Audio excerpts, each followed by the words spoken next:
Love this podcast? Support this show through the Acast supporter feature.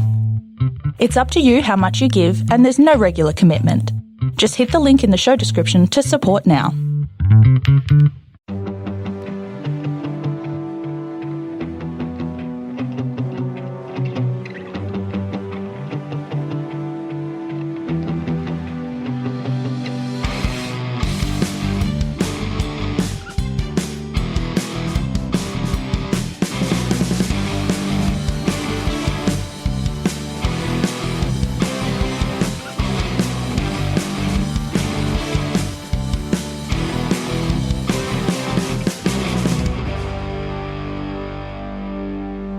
Hi everyone, and welcome to the Cognitive Recalibration podcast. As always, I'm your host Shravan. We got Tyron here with us. Hello. And we're back after a bit of a break because of several things that have happened in the studio as well as outside of the studio. So I think we mentioned last time the kitchen was being renovated, which held up our plans to do video. So we're still kind of sorting out the house, but that's going to happen pretty soon. Hopefully, maybe we can do it for Guardians next week. And the other thing is we got a puppy, Mr. Remy, who has really kept us busy for the last 2 to 3 weeks. So anyone who's got a puppy before will understand what I've been through for the last couple of weeks in terms of sleep deprivation in particular. But he's full of energy, and as a result, we're lacking a lot of energy. But we're back. Dog's crazy. It's cute though. He's real cute. Yeah. But he's pretty crazy. You get to see him when we do video at some stage, when he's not like going to tear up all the cables. Yeah, kill everyone. But we're also joined by a special guest, Bhaskar, returning guest. He's joined us for quite a few episodes, but thought we'd get him back for this one just because we're talking about two movies actually. We're talking about a movie with a dog in it. There's a movie with a dog in it, and there's John Dick. And there's a movie with a donkey in it. Donkey Kong. Yoshi's kind of like a dog, isn't he? He's a dinosaur, I'm pretty sure. Yeah. Mario treats him like a dog. He's like his pet, is he? Yeah. Is he like a pet? Like a pet, like a wild animal. So. Yeah. So we're talking about Super Mario Brothers, the movie, and John Wick Chapter 4. John Wick, yeah. I thought Bhaskar would be in particular for Super Mario just because we spent most of our childhood playing Nintendo. Yes. In particular, Nintendo 64, but all the consoles that came after that as well. So definitely. Yeah, thanks for having me on. Thanks for having me back. It feels like it's been a very, very long time since we've had a proper video gaming kind of podcast or like a fan cast kind of thing. Yeah, I don't think we've only reviewed the Spider-Man games. I don't think we've done many games. No. You don't play that many. Yeah, games. I don't play enough games for me to be able to review games. Are these the movie tie-in games or the one on PlayStation, Spider-Man? The PS4. PS4, Spider-Man games. That's the only one. And we did Miles Morales and the original. Oh, nice. But yeah, since then we've done video game movies though. So Uncharted. Yeah, did last some year. of my favorites actually. They're always good and they're never bad generally. Yeah. Well, we'll get to that. So I thought we'd start with John Wick since that was actually the first movie to release out of these two, even though it's the last one that we all saw. Bit of background on the movie. So it... No background. Yeah, moving on. Background. Yeah. It's directed by Chad Stahelski, who directed all the previous John Wick movies. We were discussing this just before the podcast, but David Leitch is uncredited for the first movie, who went on to direct Deadpool 2 and then Bullet Train as well. But this one is just directed by Chad Stahelski. Obviously, Keanu Reeves is back, but my memory of all of the John Wick movies is pretty fuzzy because they all kind of blend into one for me because they're like... Coins, hotels, guns. Death. Yeah. Pencils. I didn't watch the third one, and this isn't a spoiler, but I don't think this is a spoiler, but I was surprised that everyone just had a bulletproof suit in this. There you go. Is that that was introduced in John Wick 3. Was that in the third one? Yeah. Yeah. At the start of this movie, just every guy has a bulletproof suit. That must not make sense. You're watching it like, hey, how are these guys just lifting up their blazer and then deflecting not bullets? getting hurt. Yeah. What is this shit movie? So the other cast members got Donnie Yen. Was Donnie Yen in? No, I think this is his first one. In Chapter 3? Who was it? No, this I is went his straight to first Star one. Wars. No, he wasn't. He wasn't. He was in Rogue One. Yeah, he was in Rogue It's One. Rogue One. I was like, I went straight to And he was blind in that. He's blind in that as well. Yeah. He is, yeah. Yeah, I think he's blind in this. It's a particular martial arts style that he uses that he likes. But yeah, no, I don't think he was in the John Wick universe or even mentioned Is it beforehand. Ip Man? Yeah. Yes, he is. Yep. Yeah. And we've also got Bill Skarsgård, who plays the sort of central. I think this is his first one as well. Yeah. Was he in the third one? I don't think so. No. Yeah. Wasn't the third one. This is most of them are new characters apart from like Except the from Ian handful. McShane Yeah, Ian McShane, Lawrence Fishburne, and like Lance Reddick. yes, Lance Reddick. Yeah. Man, rest in peace. Such a good actor. Yeah, this is actually his final performance, I think, in terms of Possibly. movie releases. Yeah. I think it's- I'm really curious to see if like they changed the actual like what they chose to put in the movie. Yeah. I As a think they result would have of put his him in role. more if they knew.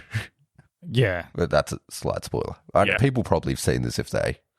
But Yeah, it's we'll pretty keep late. it spoiler free. Yeah. But we'll do spoilers a bit later. So we'll keep it non-spoiler for now. Other background, so it released on the 24th of March. Runtime is 169 minutes. So it's the longest of the John Wick movies, and it's pretty long. I'll say that. We went to a 9:45 show, which was, it's usually a mistake, like normally, but it was a very bad mistake on my side, just because I'm generally sleep deprived at the moment. So going to such a late show for a 3-hour movie was not great. So I was definitely tired watching this, but You fell asleep for 10 minutes? I think so. But you'd have to tell me, because I think I missed more than I think I missed.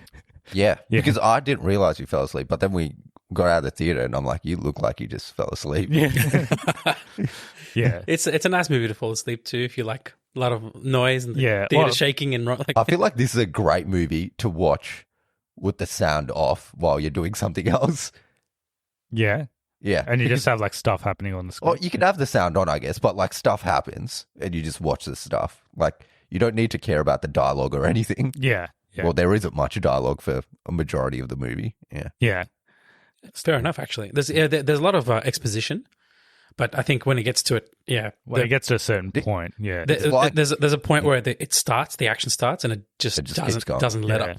It reminds me of Mad Max Fury Road, where it's just like non-stop action from start to finish. Yeah. So Chapter 3, we can probably spoil Chapter 3, but like the first 45 minutes of Chapter 3 is just action. Like it's essentially just back-to-back action. And then it slows down a bit. But it does start a bit slower, actually, this one, than Chapter 3. But then, it really picks up later. Budget was 100 million. So I think it's the highest budget of all the John Wick movies. Interesting fact about the first John Wick movie, apparently it was planned to go straight to video, like direct to video, not a theatrical release. Because think about when it came out. I think it came out 2014. And this type of genre of like just a crazy shootout action movie was not like a big thing back then. And Keanu Reeves was not a big thing. Yeah, I mean, he was known, but he's not like, there was definitely a resurgence in his popularity since John Wick. Oh, yeah. John Wick was probably the reason. Like before then, I don't even remember what he was doing before John Wick. Yeah. I think the last time most people heard was, he just finished doing the Matrix series 20 years ago. So we hadn't seen him in the film. There was a massive break. He did 47 Ronin. That's one that I remember. Yeah. Which is very interesting as a film. He did, what's that one where the world's ending? The Day the Earth Stood Still? Yeah, he was in that, wasn't he? Yeah. Funny thing is that the music composer for 47 Ronin went on to become the main score and composer for The Ghost of Tsushima for the PlayStation 4. Oh, yeah. Yeah. So he just did a lateral shift, samurai movie to samurai game. But yeah, he's really had a resurgence. Yeah. So since the Matrix trilogy, I'm just looking through his filmography. So he did like The Lake House, The Day the Earth Stood Still. Oh, yeah, that one. Yeah, 47 Ronin, Knock Knock. But really not much in between, to be honest. Like not many known films. One thing I do remember distinctly is before John Wick even was announced or came out, for many, many years, he would be like on Instagram or on social media, like posting videos of his like judo, taekwondo, jiu-jitsu, his martial arts routines, that he was still very, very active. And if anyone came close to Tom Cruise's level of like being crazy fit and active in their like 50s, John Wick is the first person that comes to mind because not John Wick. At this point, the name is synonymous. Keanu Reeves. But his martial arts and his I never knew he was like into firearm training, but I think the martial arts aspect was always there. Yeah, and this is his filmography since John Wick. So after that, he did Matrix Resurrections. He did Matrix Resurrections. Even like the movies he did afterwards were pretty unknown. He's in that movie on Netflix with it's like that rom-com. Have you seen that movie? He's got one of the best cameos. Where he actually we watched this like 2 days ago. Always Be My Mate. Always Be My Mate. Yeah. He gets punched. Yeah. He gets punched in the face, doesn't he? Yes. Or does he punch? He gets punched. They play something. Oh, he asked to get punched, right? He's like, punch me. Yeah. No, because the guy makes a rap about Keanu Reeves, or Keanu Reeves does the rap. Keanu Reeves is dating the girl. Yeah. And he plays himself, right, in that movie. Yes, yeah. But like a douchebag version of himself. Yeah. And there was another film where he made a cameo where he's in a restaurant listening to music. What was that one? Where he's playing himself again, I think. I forgot what it was, but it was a recent film. He's cameoing like in a restaurant, listening to music and crying. Like one of those pretentious patrons at a restaurant that just is like... I don't know if I've seen that one. I forgot what that was. I can't believe I forgot what that was. But yeah, I think he's self-aware that he knows that he's got that kind of cult following of Keanu fans. And I'm not sure, was he in the film Keanu? He was. Yeah. He's the cameo. Voice cameo. Yes. Yeah. Nice. Yeah, so he's credited as being in that. And then he was in Toy Story 4 as... that stunt motorcyclist. Duke Kaboom? Yeah, Duke Kaboom. Yeah. And then he was Bill and Ted Face the Music after that. Yeah. And then Matrix Resurrections, and then he was Bruce Wayne in DC League of Super Pets. Oh, yeah. Yep. Nice. Which we haven't seen that one yet. And apparently he's going to be in Ballerina, which is the follow-on. Yeah. But we can talk about that. Prequel. We can talk about that. Oh, okay. Yeah, we'll talk about that in spoilers anyway. Prequel to this series? Oh, it's set in between 2 and 3 or 3 and 4, one of those. Oh, wow. It's probably 3, because there's a Ballerina segment in 3, if you remember. Yeah. Or it's like set during 3 or something. Yeah. Inside the Romoroska house, right? Yes. Yeah. Okay, interesting. Yeah, so Ana de Armas is playing. Oh, of course. She has martial arts training as well, yeah. I watched that movie on Apple TV, Ghosted. Oh, yeah. This could be like a really quick thing. It's got Ana de Armas and Chris Evans. Chris Evans, yeah. It's not bad. It's okay. Like, it's not... It's a straight to streaming movie, so expect what you want from that. Well, I've got a free trial. Might as well watch it. Yeah. Nice.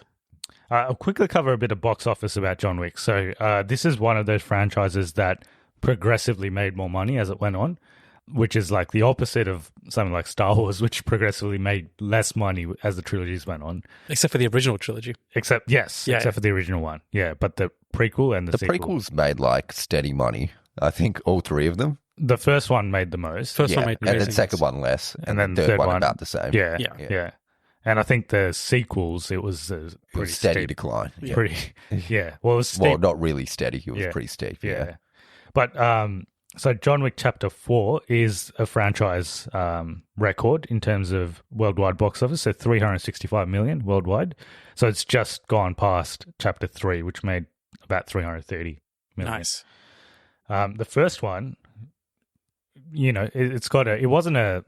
made money with respect to its budget, but it wasn't a huge blockbuster hit. So it made 75 million on a budget of 30 million. So first one was a budget of 30 million, then it went up to 40 million for Chapter 2, 40 million for Chapter 3, and then this one was a big jump to 100 million. So yeah, another franchise record. So interesting this year. So we've had a lot of sequels that have come out, like Scream 6, Creed 3. All of them are the franchise topper. So like Creed 3 is the highest grossing Rocky franchise movie. of all time. So including the 1970s movies. Right. What about Ant-Man and the Wasp: Quantumania? That's one anomaly. Yeah, I suspect it could be to do with COVID as well, like COVID ending. Yeah. The movie market resurging after what Top Gun did, bringing people back into the theaters. And I think people are now coming back into the theaters in greater levels than they were before the pandemic. Yes. Yeah. For certain movies. Yeah. I would say, yeah. For certain cinematic experiences. Yeah. Well, the other movie we're talking about is like a fucking monster, isn't it? Blockbuster hit, yeah. So, but imagine if like theaters were closed and they just released it straight to streaming. I don't think it wouldn't have got that much attention. No, definitely. Yeah.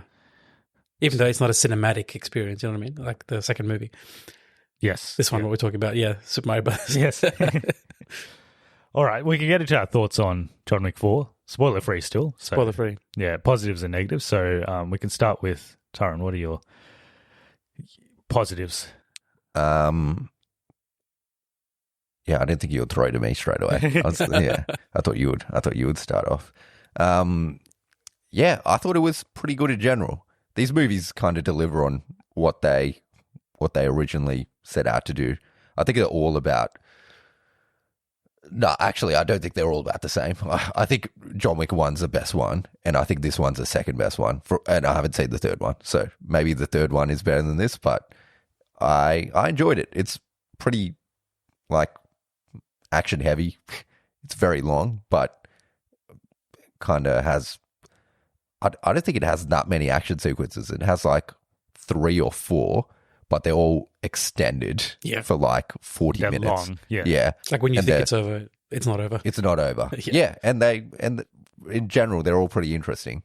The thing is, with the bulletproof suits, it's like a video game because everyone takes like 5 or 6 shots to die. Yeah. So it's like watching a video game playthrough, essentially. This movie, when I was watching it, I'm like, oh, this is like watching some guy play like Call of Duty campaign. Yeah. Yeah. Absolutely. Yeah. Even there's one particular scene where they actually reference Hotline Miami. Yeah. You know, the top down. It's like a game. Yeah. It's literally a game. I really enjoyed that. Yeah. Oh, was that the yeah. Were you asleep during that? No, I was awake during that. But it's like a top view. Yeah. That was sick. That was cool. That was really cool. This movie is the closest like to a video game movie that is not a video game movie. Yeah, that actually feels like a video game. Yeah. Definitely. Like even the first John Wick, it was very like first person shooter type. Yeah. Especially this guy who just like does headshots at will. But this one especially because I don't know if the third one's the same, but because everyone's wearing like armor and all this bullshit, so like everyone takes like 5 or 6 shots and then everyone just gets finished off by a headshot in the end. Yes. But it's good to watch. Yeah. It's good. Yeah. Yeah. It takes the stakes up because in the previous ones, it's just like, all right, it's gun fu, which is their term. They called this style of martial arts. And it's like you enter with the close range, and the moment either one like lets their guard down, they get shot in the head. Whereas now it's much more difficult. And yeah, just going back to John Wick 3, that is where that's introduced. And it's shown as like a concierge service given to John Wick to give him extra armor. But now in John Wick 4, the enemies aren't necessarily from other criminal factions. They're actually from the table. So, okay, they have all the resources, so they have the best armor and stuff. Yeah, pretty much everyone he goes up against in this movie is either like heavily armored or wearing the bulletproof suits. Yeah. Oh, yeah. You should definitely watch John Wick 3 because like you get to see their reactions to it. Like, oh, crap, one shot's not killing them. What's happening? And they actually have to adapt and modify. But yeah, it's a good watch. But yeah, John Wick 4.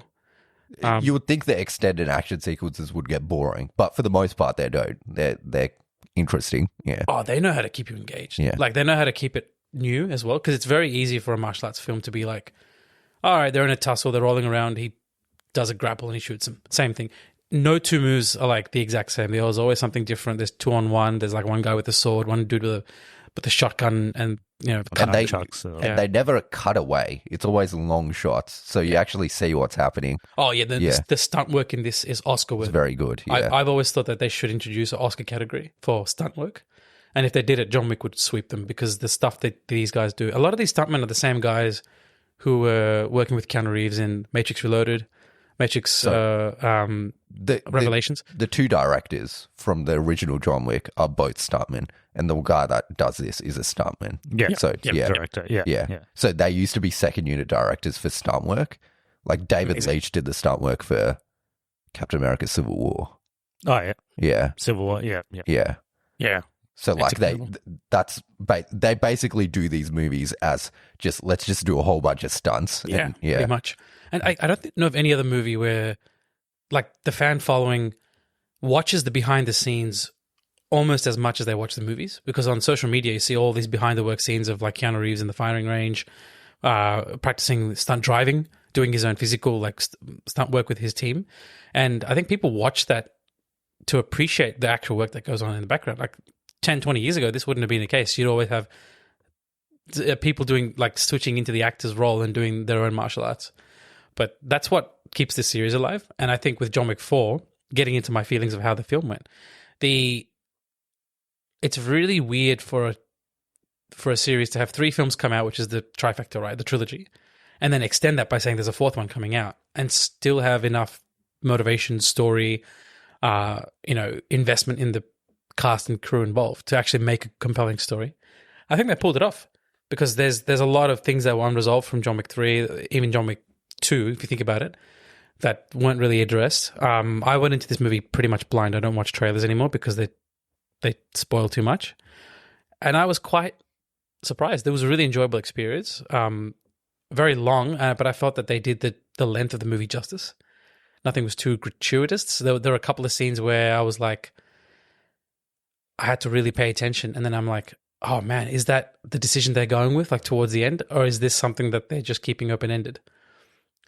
But yeah, overall, if you're a John Wick, if you've seen any of the John Wick films, you can watch this without too much. Yeah, I think if you enjoy the John Wick films, you'll enjoy this. Yeah. But if you don't, this is probably not for you then. This is not the one that's if you want to jump in, well, the great thing about this series is normally when a sequel comes out, what do streaming services do? They remove all the films. Pay-per-view, put it on like HBO or some stupid service like Apple TV or Google Play, or you got to pay like $17. All the films are on Netflix still. And this is a decision by the production company. They want to keep the films up there so people can catch up. So you can watch all of them in like, a couple of days and then get up to speed. Which is really not great. even need to watch the other films to watch this. Like, it's got story and like it's got callbacks to the other ones, but you could come in completely blind and understand what's going on. Yeah. Oh, yeah. If you were just, tailing on with your mates or with your girlfriend or boyfriend, absolutely, you could just watch it without having too much context. But to give yourself, like, if you're a film enthusiast, I'd say definitely watch 1. 2 is optional because the story is not like 2 and 3 are kind of closely linked. 1 and 3 before you watch 4 if you really want to get up to speed, because there are some story elements. Like, it'd be great to know, for example, what certain things mean. Like, what is the table? What are the rules? The continental ground rules and that kind of stuff. And even just the fact that there's different institutions in different countries. Like, this is the world building. Obviously, John Wick is known for like world building, for establishing this universe that is not visible to everyone else. That's what I loved about the John Wick 1, 2, and 3. They constantly build the universe slowly. They start showing things like markers and the coins, and the directors use these devices to build the world up. It's a real weird fucking world that they have, but it's interesting. It's very interesting. And the fact that you can't, there's no business on. It's like grounds. Everyone in this world is an assassin as well. Yeah. Like, there's very little people that aren't assassins. Yeah, like he's walking through. There's that scene in Paris. End of John Wick 2 where like he's basically at the end of John Wick 2 he's excommunicated. Yeah, and he's running through New York, and literally like every Tom, Dick, and Harry, homeless dude, pigeon lady, like skyscraper cleaner, he's like looking at the phone's messages like, oh, contract extended. Like, how do you how do these guys become assassins? Is there any people that just do normal jobs in this? Is that just like accountants? It's like every second person's an assassin in New York. So.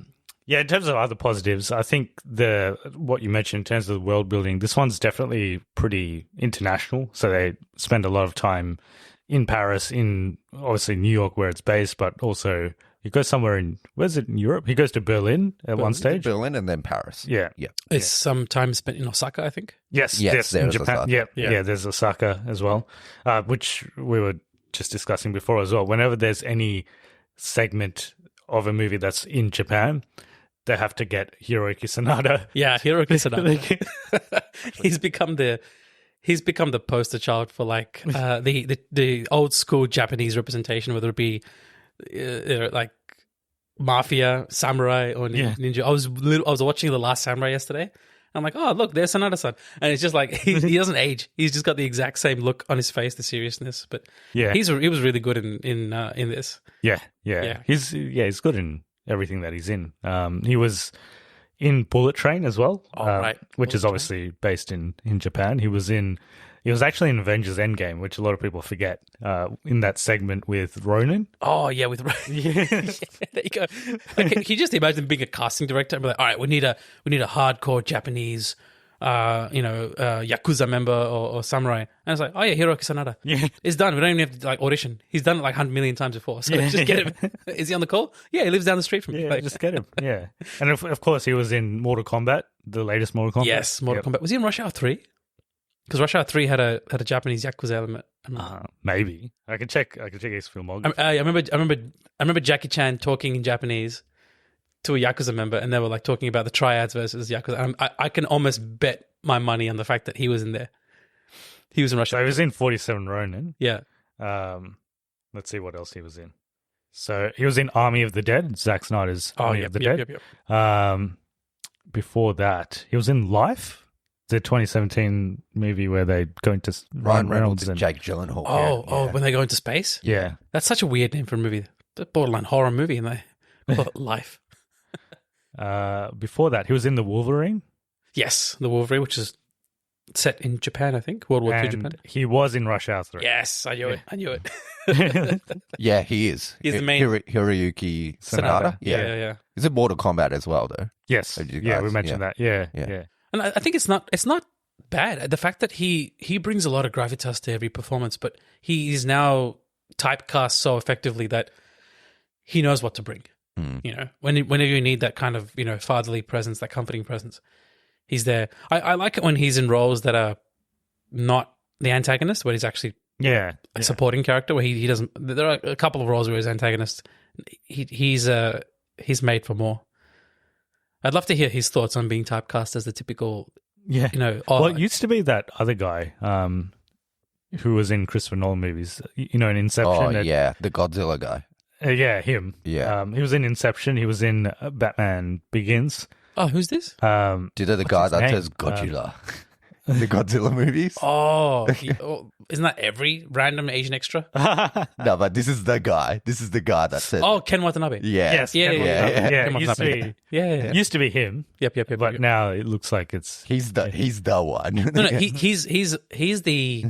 he's always the wise world, like exposition filler whenever there's something to do with like Japanese history or lore or something, and then you got Sanada-san, who's actually like, he's the warrior, he's the mafioso, he's the guy with the sword. Whereas Ken Watanabe is usually the wise guy. But yeah, those two are legends. It's great that I'd love to see more of them, like in roles that are outside of the stuff they normally do. We did stay for the end credit scene, but is there an end credit scene? I did look it up, and it's to do with him. Oh, okay. It's to do with Donnie Yen's character. I thought it was to do with the daughter. That as well. Yeah. That as well. Yeah. Okay. We'll talk about that in spoilers. Any negatives? I think we mentioned the runtime. Runtime's long. Yeah. There is one sequence. I mean, I get what they were going for, but like, the part where the guy's like walking in the gallery? Yeah. And it goes for like, feels like it goes for a very long time. You just see him walking and like walking past paintings. Some kind of relevance to the paintings in the back. I didn't pay attention. There must be. There must be something. But I was like, this is going for a while. Some interesting choices with camera work. There is that scene at the end where he does all this work to get somewhere, and then he has to do it all again. It's all done. Yeah. It was funny. That was funny. When he gets all this work to get. Yeah. It was interesting. I felt like obviously, so this movie is shot in France. A lot of it's shot in France. And I felt like there was a lot of...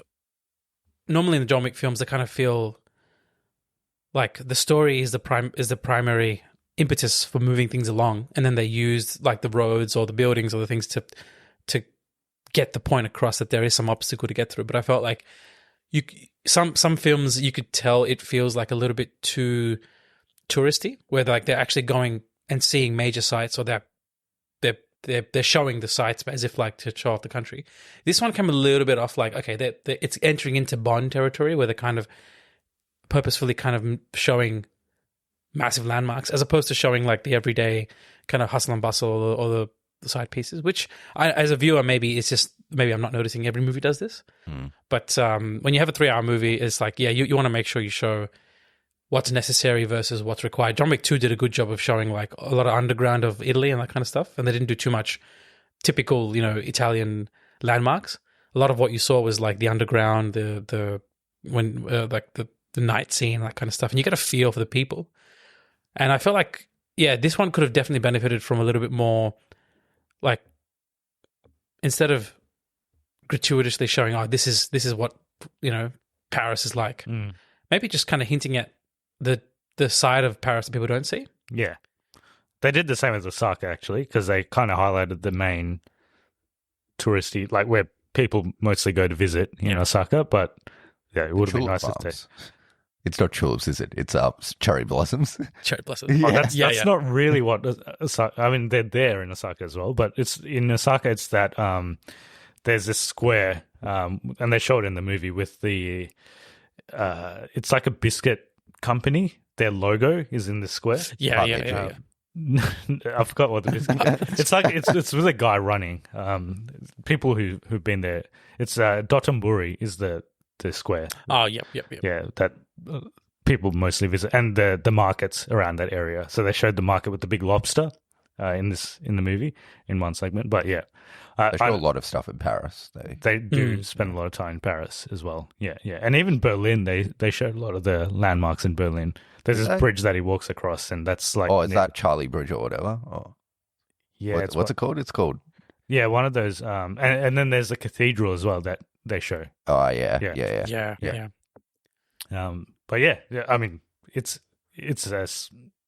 I think it is a departure from like what this franchise is, because it's meant to be like a grounded gangster type franchise, whereas this is going a bit more, open. Balls to the wall. Balls to the wall. I mean, to its credit, other than that, very few negatives. One positive I did forget to mention was this is the first time you get to see people really working alongside John. Yes. As opposed to just being like temporary.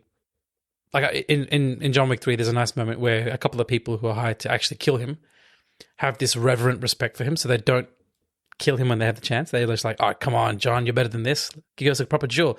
And they actually get up and they fight him with respect. And as a result, John doesn't kill them. He just knocks them out as a professional courtesy, in his own words.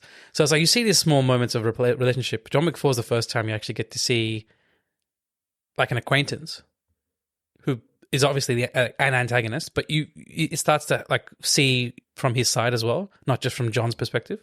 So I'm kind of sensing a kind of they're trying to make it a little bit more like a buddy cop, buddy assassin type of feel. Yeah, which is good. It's something I've been wanting since John Wick 2.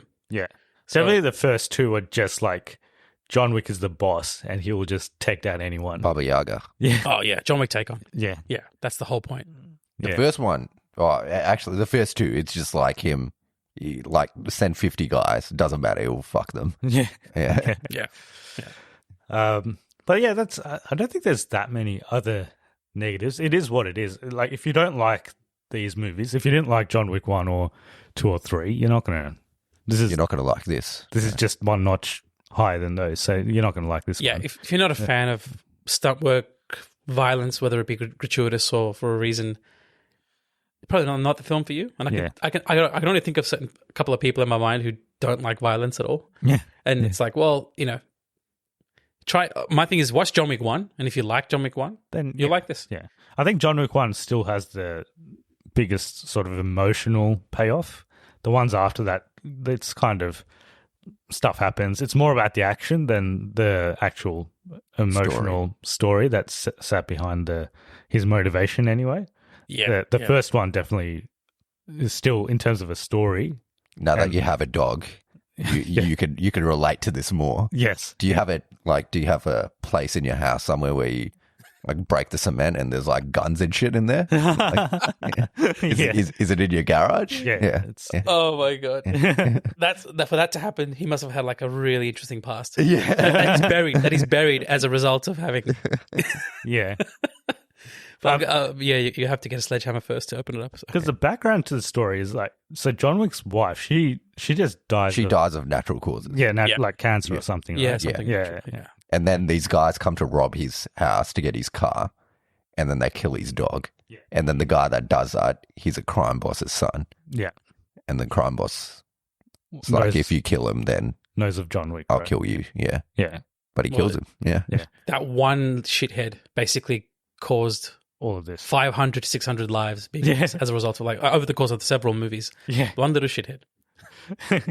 I've actually got the body count numbers across all the 4 movies. So, oh, wow. Did we have anything else in the non-spoiler section?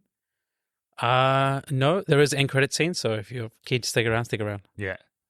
We should probably... It was really late. Yeah. It was very late. I was tired. Yeah. You had already gone to sleep. Yeah. All right. I give it a cognitive recalibration. I think it's good. It's worth a watch. Yeah. Okay. If you like these movies, it's worth a watch. I'll watch this again in the background. I wouldn't watch it fully paying attention, but I'll definitely watch it in the background. Yeah. Especially some of the action. Yeah. Yeah. 4.5 sharpened pencils out of 5. There is a part There's with one pencil in this. Donnie Yen. Yeah. The pencil in this one. Yeah. Which is good. Great. Okay, so spoilers. I can start with the body count. So how much do you think the body count was in number 1? 100. Ooh. It would be the least. It would be like 100 or 80 or something. So these are all the deaths that you see on screen as a result of John's. As a result of John Wick. Okay, I'm guessing around 50. So it was 77. Okay. Number 2 rose to 128. Yeah, 2 is ridiculous. This one would have the most. 4 would be the most. And then 3 went to 94. So it went down a little bit. Definitely triple digits in 4. And then, all right, so for 4... Is it just the ones that John Wick kills? Like, does the ones that Donnie Yen kill count? No, just John Wick. In this one, it's 140. 140. Jeez. Yeah. And that's just John Wick. And Donnie Yen kills nearly as many. Yeah. That's pretty damn... Given the armor as well, that's pretty impressive. So across all of the movies, I think it's almost 500. Yeah, 500 lives. 439 across the 4 movies. Just wasting people. All because, and this is a comment from Reddit, I don't know, all because one stupid Rusky killed some man's dog. Yeah. 500 lives. That's like some Genghis Khan shit. Anything else in terms of spoilers? So, we can talk about the end credit scene, which we didn't stay for, but what happens in it? Is it spoilers? Yeah, spoilers. Yeah, Okay, so spoilers for the movie. All right, so we'll go straight to the end. End credit scene, essentially, Kane is got a bouquet of flowers in front of his in that square in Italy, I think, where his daughter's playing. He's about to go and give her a bouquet, I'm guessing, and reunite with her because he has the freedom to do so. He's approaching her, and the camera goes from his perspective over the shoulder to someone else's perspective, like a hooded figure, and it's Koji's daughter. What's her name? She's there. She's walking. She has a knife that she draws, and then the screen cuts out to black. So I'm guessing they're setting up a Kane movie. I think there's a TV series. I think it's not Kane. I think it's the daughter. Oh, it's a daughter? I think it's going to be based off the daughter. Okay. Yeah. A series. I think it's a TV series because they're doing a TV series prequel about the Continental. There's a trailer out for that. So that's about Ian McShane and Lance Reddick's character making the Continental back in when they first made it. That's cool. Okay. So that I didn't know that. Is that like a proper live action series? Yeah. There's a trailer out for that one. I know that. And then there's a second John Wick series that they're making. I don't know. I think that is what's going to be about the daughter. That's and interesting. possibly Yeah. Kane. So and the then the character was, ballerina movie. Shimazu Akira. Her name's Akira. Yeah. Yeah. Yeah, that's interesting. Okay. And then That'd be really the cool. ballerina movie is... Yeah, this has a great potential for spin-off series, to be honest. I was actually thinking that... So there's Donnie Yen's character, who's Kane, Koji's daughter, Akira, and then there's the tracker. And the tracker? Mr. Nobody. Mr. Nobody, yeah. Dog, yeah. It's a very interesting character. Like, Yeah. that was one of the kind of grey characters in the film where it's like, I'd love to see more of this, but there's a lot of potential for spin-off in this. All the assassins, Halle Berry's character in John Wick 3, John Wick 3. Yeah. Sorry. Yeah. I thought she would turn up in this at some stage, but I thought Cassius would turn up. Remember Cassius from John Wick 2? Where John Wick and him are fighting. He's the bodyguard for the Italian one. He's fucking. Doesn't he die? He's he gets stabbed in the heart. He's right? common, yeah. He's common. Yeah. He gets stabbed in the heart, but John Wick's like, I inserted it above your aorta. If you pull it out, you'll die. Consider it a common courtesy. So it suggests that he didn't die on screen. Yeah. And if you don't die on screen on film, you know what they say. There's always some caveat. You might still be alive. Yeah. But Big Boy does die. Big Boy John Wick's dead. Yeah, well, they allude to it. They don't show it again. Yeah. They allude to it. So that's probably one of the biggest spoilers from this movie. But so a potential 5th film was no longer on the table because John Wick dies in this movie. Right. But then, because of the unprecedented commercial success of this movie, the president of Lionsgate said that they might still do a 5th movie. So this is they what resurrect him. This is what I call a studio level death. All right, studio death is where you leave it open ended. Where if you need to somehow ride around it, you can. They didn't. If they don't show John Wick getting decapitated, he's not dead. They did show. They specifically did show the dead body. They showed the gravestone. Yeah, they showed the gravestone. But they didn't show the dead body, and they just show him collapsing on the steps. Yeah, but from no vital organ loss, it's just from blood loss potentially. Yes, because he gets shot multiple times in the last duel, where Kane and them are purposefully missing each other. Purposefully, there's no way they're just doing that out of chance. Yeah. So if he's losing blood, you'll black out before you die. Yeah. Right. And I honestly think that he's faked his death, and everyone around him knows that he's still alive, but they're just giving him this chance to live another life for someone else. It's like the Bruce Wayne Dark Knight Rises death, where the people he wants to know that he's alive know. Yeah. But everyone else doesn't. Because his real name, and this gets revealed in John Wick 3, he has an actual real name that the Romorowska gave him when he was adopted from the orphanage. Oh, they do say it in this, don't they? Yeah, Giardani, yeah. Bravorovich or something. That's his actual name. And I think he's actually living with that name somewhere. Well, that's my theory, because I feel like, okay, on one side, I think he deserves to have peace and just not have to suffer anymore. But on the other hand, I'm like, it's really hard to kill John Wick. I don't think they'll do another John Wick movie, but I think they'll do a Ballerina 2 if Ballerina does well, which it probably will, and John Wick will be in it. He'll show up. He'll come back. Yeah. Yeah. And then they might do a team. They might do Ballerina and John Wick or something. Right. Yeah. He'll come back as a last minute cameo, supporting character. Maybe in one of them, and then maybe in another one he'll be dual role with the Ballerina. Yeah. I would just love it if they establish another universe, and then it's 5 years down the track, part of the table gets corrupt. The adjudicator or something, they get corrupt. They start doing wild shit, and then they just experience all of these random killings of important people. It's like a curse, and in the background, it's the Baba Yaga is still alive somewhere, but they can't prove it because John Wick's dead. I'd love that if they went in that direction.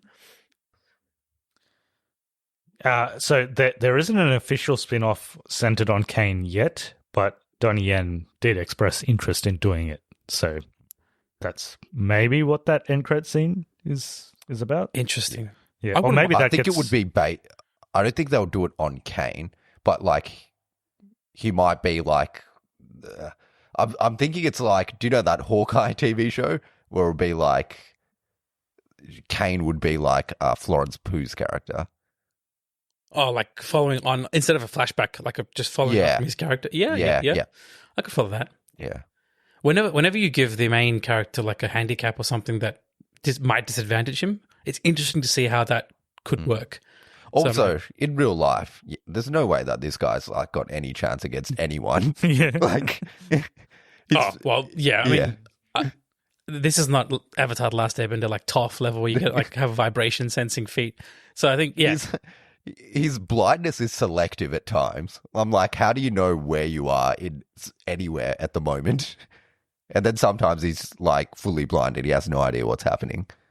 I love that. I love that at the last act of this movie. It's oh, you're dueling. The Marquis is like dueling with John Wick, old school tradition dueling, and he's like, "Oh, I want to nominate someone to take my place. I'll hire the blind man." Yeah, like for a duel with a gun. Yeah, like you're gonna hire the guy that can't see to shoot a gun. Like, what's happening here? Like, how fucking messed up is this dude? It's just. I'm just saying that if I was John Wick, I would have easily defeated Kane because he's blind. Like, you just don't make any sound and you shoot him in the head. That's it. I was saying, if you just stop wearing shoes and start wearing like hush puppies or something, he's done. Well, there was a point where John Wick was on the ground and he wasn't sure if he had killed him because it's like, John, are you dead? And he doesn't say anything, but then he moves and then he hears him. Yeah. So technically, if you're quiet enough, you could probably get away. I would easily kill Kane. Yeah. Out of everyone in this movie, Kane's the easiest one to kill. The other guy has a dog. The dog would get you if you pin him down. Yeah. John Wick's got a bulletproof suit and he's like good at martial arts and everything. Yeah. Yeah, and all the other guys are fucking huge in this movie. They're just like monsters. Real monsters in this. Yeah. Obviously it's all story building. At the same time, like, it's extremely hard, even if you can see, to get headshots and the rate at which. I mean, look, Keanu Reeves is a great marksman, but in real life, in a combat situation, like, you think about how often people miss with Glocks from like 2 meters away in real life police situations, and you think like, oh, you could shoot headshots consecutively. It's hard. So there's an element of like surrealism in this. In the whole series? Well, yeah. He gets hit by like 4 cars in this as well, and he's kind of fine. And falls from like 5 stories and is still fine. And dude. Falls down like multiple flights of stairs. Yeah, like 8 flights of stairs. He just keeps rolling. I'm like, oh, he's going to stop rolling now. But he doesn't. He just keeps going. I reckon the stuntman rocked up to that landmark in France. I'm like, oh, we have to roll down this. Yeah. Give me the foam suit cover. I'll just fall. I've been to Sacre-Cœur. I've been to Sacre-Cœur. Yeah. Sacre-Cœur. Oh, is that the stairs? That's the cathedral's on top of the stairs, so you have to go up all these stairs to get there. Right. And I don't think there's any other way to get there because you have to go up the stairs, I think. Yeah. I'm surprised they allowed filming such a crazy like firearm heavy movie on those steps. Yeah. Because that's like sacrilegious. But it's good. No, it's a good scene. That's the scene you're talking about where John Wick has to fight his way up, literally video game level, fight his way up the tiers. 20, 25 minutes it's longer because half an hour of it is like him finding his way across France. Yeah. Where at like different landmarks. And they finally gets their stairs and it's like 20 minutes of him trying to get up the stairs. Yeah. And then he gets to the very top and the guy kicks him all the way back down. Just one kick. With one kick, and he just keeps rolling. Which is so I feel like he could have stopped. He could have stopped at some stage. Because there are parts where it's flat. Like, it's not just stairs all the way down. There's like a flat and then stairs, right? No, but that's the message. Don't let hard knocks get you down. You have to keep going. Pretty hilarious. But then obviously Donnie Yen's character and the Mr. Nobody character, they switch sides at that point. Or they want to get him up to face the duel. So because Donnie Yen he doesn't like the other guy, the Marquis. And then John Wick saves that guy's dog and he's like, I'm going to do this because I like my dog. Yes. I feel like they purposefully made that Marquis guy. So the Marquis is a completely different like entity of the table. They're not there in John Wick's 1, 2, or 3. It's like a new side governing body to the high table. They're like the judges or something, right? So they introduced. I feel like they purposefully made the Marquis, the Benjamin Skarsgård look, or they picked him because he looked very much like the son of the Russian mobster in John Wick 1. Like, he has that punchable face look. You know what I mean? Young, inexperienced, kind of over arrogant. All of this kind of presumed ego that he has about his position, and I think they were trying hard to channel that kind of feeling of this guy needs to die, kind of feeling. And that's the one thing. You never get you never get that James Bond level satisfying death. It's always like a shot to the heart, shot to the head. Yeah, it's very execution quick style. So it's like... Yeah.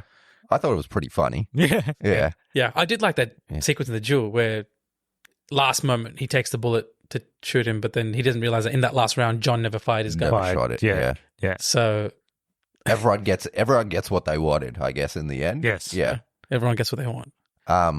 I thought there was that funny part just before the duel when John Wick's taking off his bulletproof jacket and the vest, and you just hear all the bullets dropping from his jacket. Yeah, all the impacted. It's just like so many bullets. It's ridiculous. Oh man. I just like how they go around like with their jacket up covering their face. There's still a lot of places you can shoot. It's such a video game like weird thing that they've thought up, but it's hilarious. It's so good. Yeah, it actually makes me think they should actually do a proper John Wick video game because it would work. Yeah. It would work. Like make it like a mix between Sifu he's and in a that game, shooter. right? Keanu Reeves is in that Cyberpunk. Yeah, Cyberpunk. That game was not good when it came out. Apparently, it's better now. Much better now. Yeah. Yeah. But if devs, producers, if you're listening, make a John Wick game. I swear that'd like a single player campaign style game that'd really kill. Wait 1 year, release the multiplayer DLC where you can hit other people and get money. I don't know. Yeah, that'd be cool. Yeah. All right. Anything else on John Wick? I think we've basically covered it. It's a good time. Yeah. It's a good time. You get your money's worth. I'll tell you that. You get your money's worth. It is a good film. Like I'll be honest. My favorite's still John Wick 3. The story, the world building, it's still like for me. John Wick 3 is the penultimate experience. John Wick 4 is a great continuation. I'm glad they made it. I still like 1 the best, I think. Yeah, I like 1 as well. This is probably my second favorite. Yeah. Nice. All right. To a movie that's half the length of John Wick 4, Super Mario Bros. Movie. So Super Mario. Let's jump into a bit of follow the same structure. We'll do non-spoilers, so we won't spoil anything. Although, I mean, there's not that much to spoil in this movie, but we won't spoil anything, and then we'll do spoilers after that. So the movie's directed by Aaron Horvath and Michael Jelenic. So they previously directed Teen Titans Go to Movies, which apparently is pretty good. Yeah. It stars Chris Pratt voicing Mario, Anya Taylor-Joy voicing Peach, Charlie Day is Luigi, Jack Black is Bowser, Keegan-Michael Key is Toad, and Seth Rogen is Donkey Kong. Seth Rogen. The runtime is 92 minutes. Budget was $100 million. A little bit about the box office for this movie, because it's currently the highest grossing movie of this year. Wow. So it's just ticked over 1 billion worldwide. That's crazy.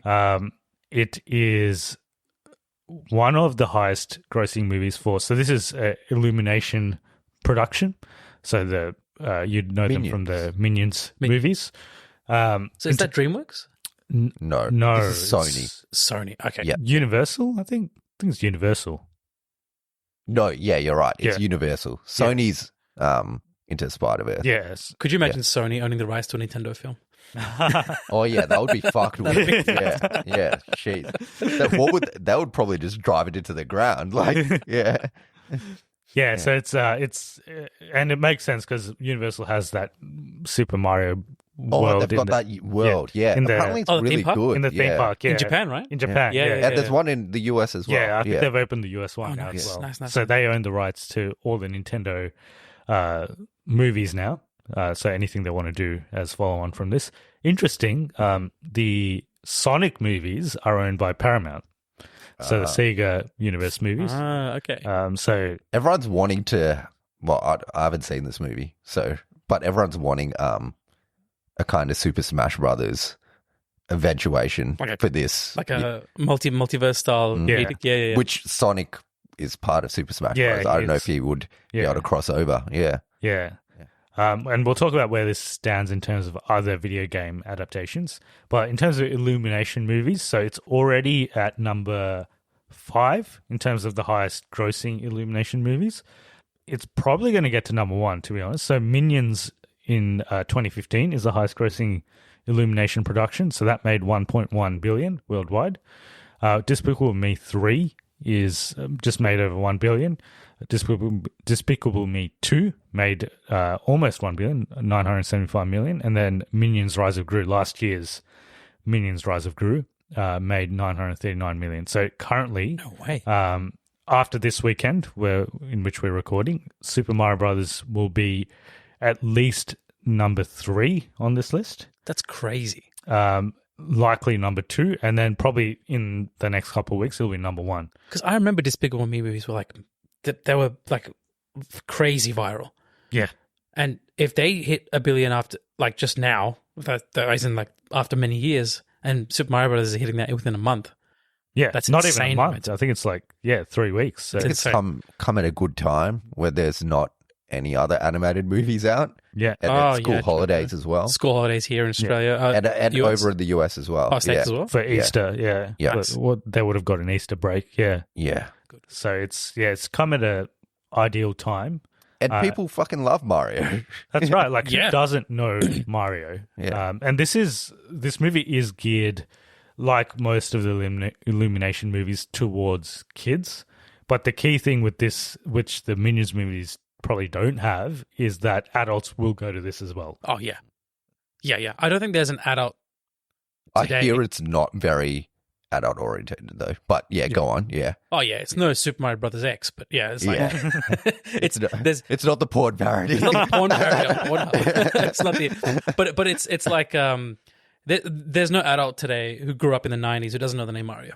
You know, it's a household name. It's one of the most longest running like video game franchise, probably. Yeah, like you might not even know Super Mario Brothers, but you know who Mario is. Yeah, you might not know.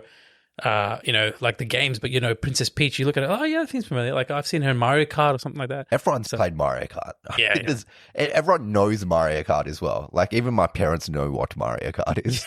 I remember your dad was playing it and he's like, I'm already struggling. What the hell are these cows doing? Like, so it's like, it's quintessential. So it's really interesting seeing kind of society react to this film the way, like box office wise. I'm kind of surprised, but I shouldn't be, Yeah. I feel like everyone's been waiting. I think they had a pretty easy job. Like they just had to do it. They had to do it well enough that it doesn't ruin.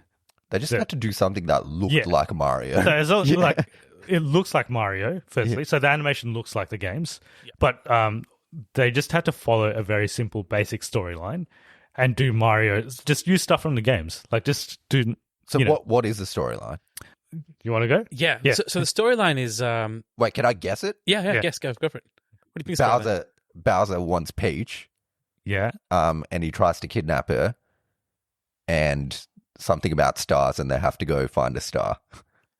Close. Is that pretty it? close. Yeah. But I think they moved away from the damsel in distress kidnapping. I know that angle. Peach doesn't get kidnapped. Yeah. So but everything else is correct. So he does get the star. The opening scene is essentially he's invading the Penguin Kingdom. Oh, it's in the trailer. Yeah. To get their star, and then he uses that to launch an offensive against all the other kingdoms. Against the Mushroom Kingdom. And I think his goal is to get Peach, but. Yeah, he doesn't start off with kidnapping Peach, because if you get Peach, it's like, why are you still around, bro? So is the objective for Mario and Peach to get the star off Bowser? Well, it's actually to save Luigi, because Luigi gets sucked into Bowser's dimension or kingdom or whatever. Yeah. So actually, the way the movie starts is that it's not set in Mushroom Kingdom; it's set in Brooklyn. Mario and Luigi are actual plumbers, and they live in an Italian family household with a joint family, like, all the way from like the father down to the nonnas, down to the uncles and aunties and stuff, which is a really, really interesting choice. And I don't know if you guys ever watched SpongeBob SquarePants, but when you see SpongeBob, it's like you don't know if he's middle-aged, if he's like a 30-year-old single guy living in his house, or if he's like a teenager. And that ambiguity is like the exact same energy they bring to Mario. They want people to relate to him, but he has a mum, he has a dad, he has a nonna, and he's like in his room playing video games at times, but he's trying to make it as a plumber. So there's this kind of focus in a real world Brooklyn style sense where, they're actually plumbers, and that's the way they kind of get their name out. They make this TV advert. The Super Mario Brothers is meant to be the plumbing crew. And there's by the way, everything in this film is like a reference to something that happened in the past. So like the first appearance of Mario and Luigi on a video game was, in Wrecking, I think it was the one where Donkey Kong's throwing barrels. Donkey Kong one. Yeah. And then after that, I think in that he's called Jumpman or something. Yeah, he is called Jumpman. Correct. Yeah. And there's a character called Jumpman in this who's like referencing that. Like he's referencing like Mario's ex-employer. Like it's that Super Smash Bros. Level. You guys remember that? Like Donkey Kong's at the top and the barrels keep rolling down. That was that one. Jumpman. Yeah. And then after Jumpman, there was another one where it's like you're literally just navigating. There's another stage where it's just like pipes. And the turtles coming along, and the brothers have to keep going along and go up. So it's like after that, Super Mario Brothers came out. So there's references to their history, but it's set in a real world Brooklyn, and like an animated Brooklyn. And then they get sucked into this through circumstance, they get sucked into the Mushroom Kingdom from a warp hole or something. And that's where the story kind of takes you from a grounded sense of, these aren't the Mario brothers we know. They're like actual people who are trying to make it as plumbers. And now they're like trying to reunite and rescue each other in these fantastic kingdoms. So the story is like, so they're plumbers who become heroes in order to save the environment that they're in. And on their path, they meet Princess Peach, who's like actually treated like the leader of the people. She's not like, she's not completely helpless in this. She's competent. Yeah. So Bowser captures Luigi, and then Peach and Mario go to save Luigi. Well, Bowser's going to invade the Mushroom Kingdom anyway to get Peach. So Peach was always going to try to go there. Yeah. So Mario and then Mario ends up going there because he wants to save Luigi. Yeah. Well, they both get pulled into this alternate realm. Luigi just ends up through his sheer bad luck in Bowser's part of it. In a dark realm, and Mario ends up in the Mushroom Kingdom. And so the story progresses, and there's different like elements here. But as like 90s kids, I'm looking at this going like, I honestly had a great time because I didn't expect there to be any film ever to be made like this. I'm just looking for like references and cameos 24/7. I was just looking at that the whole time. I'm like, oh, that's a reference to Luigi's Mansion. Like the first place Luigi ends up in is a dark, dank world with like skeletons, and he just runs into a mansion with like dry bones and stuff. Yeah. And I'm like, he's got a torch and he's looking around a mansion. I'm like, this is a Luigi's Mansion reference. This is like for all of the Mario Kart. There's a Mario Kart segment. Oh, there's a Mario Kart segment. There's probably a kind of a reference to Smash Bros. When DK is first. Oh, yeah, because it's on that bridge and then. Yeah. Yep, and then DK essentially challenges him to a fight. Yeah. Saying, and the whole Donkey Kong family is like straight referenced out of DK64, Donkey Kong 64. So Cranky Kong. Funky Kong is the guy who picks up the brothers. I'm pretty sure it's Funky Kong. Yeah, Funky Kong's, and he's driving a car with a rhino on it, which is a Donkey Kong Country reference. And there's Diddy Kong. Yeah, Diddy Kong in the audience. I think there's even a slight, because this Diddy Kong racing game, it was always like a parallel to like Mario Kart. Yeah. So there's a segment when they go to the Donkey Kong, when they go to meet Donkey Kong, where they also race, or they're in a cart. Yeah, everyone's in carts just to travel around the place, and that's where the cart comes from, like the Donkey Kong land kingdom all just moved by carts. Yeah. Special mention, when Donkey Kong's introduced, they played the Donkey Kong rap from DK64, and I was like, that's the last thing I was expecting. Seth Rogen wanted that. Like he said that they should do that. They should do that. That was his one thing that they had to do. Yeah. Kudos to Grant Kirkhope for composing that. He wasn't credited in the credits for it, but when he found out on Twitter that it was in there, he lost his mind. He was like, "Oh my god, this is the worst rap I've ever made. I can't believe it made it to the film."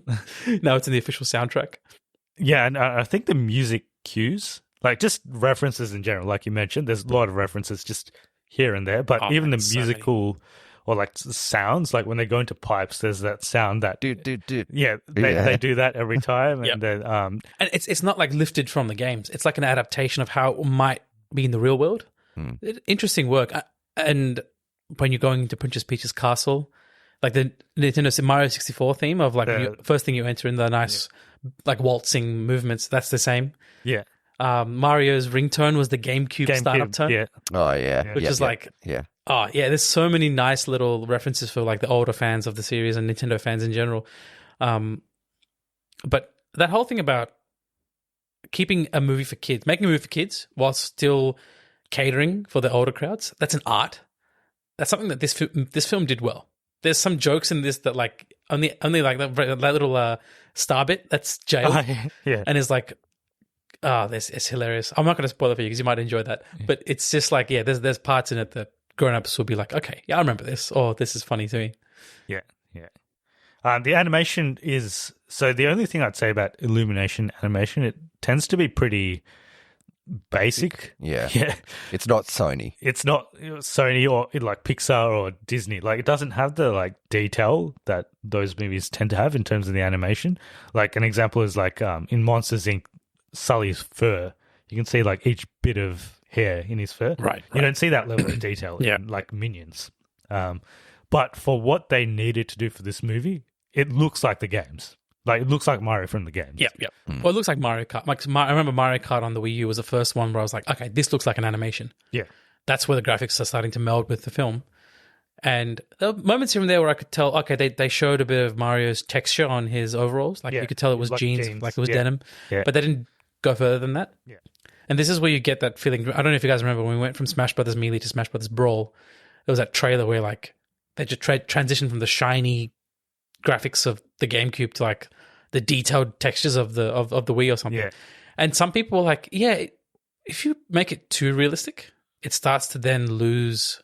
Like the Disney live action remakes. It loses something. Like Lion King's a perfect example, right? Yeah. When you start to abstract away from the animation and it gets too realistic, you kind of pull back. You don't accept that. You lose a lot. So it's like if they started making the pipes like metallic and rusty and like actual like manhole covers, you'd start to be like, oh, I don't buy this. But when you make it shiny, plasticky and fantastical enough and it's got that toy element, then you start to actually commercialize it in your mind and you go, okay, this is something I can play with in my mind. This is something I can actually like. If this was a side scrolling, there was a scene with like a side scroller in Brooklyn. Yes, yeah. And I'm like, I would love to play this as a game. There's like a little scene where they're both like running up ladders. So this is before they go to the Mushroom Kingdom. Yeah. This is just, and they're dodging real life things like dogs and cats and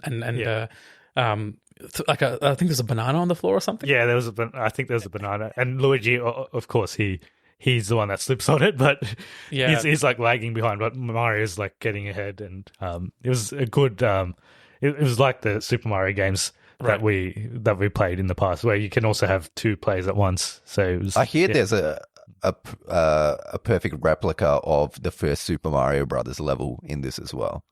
Yes. Yeah. In that you actually see it happening. So Mario's in his room playing the NES, right? No, like Mario's doing it. Oh, Mario's doing it. Yeah. Is that with Peach when he goes? I think it's either in the training level. I think training montage. Yeah.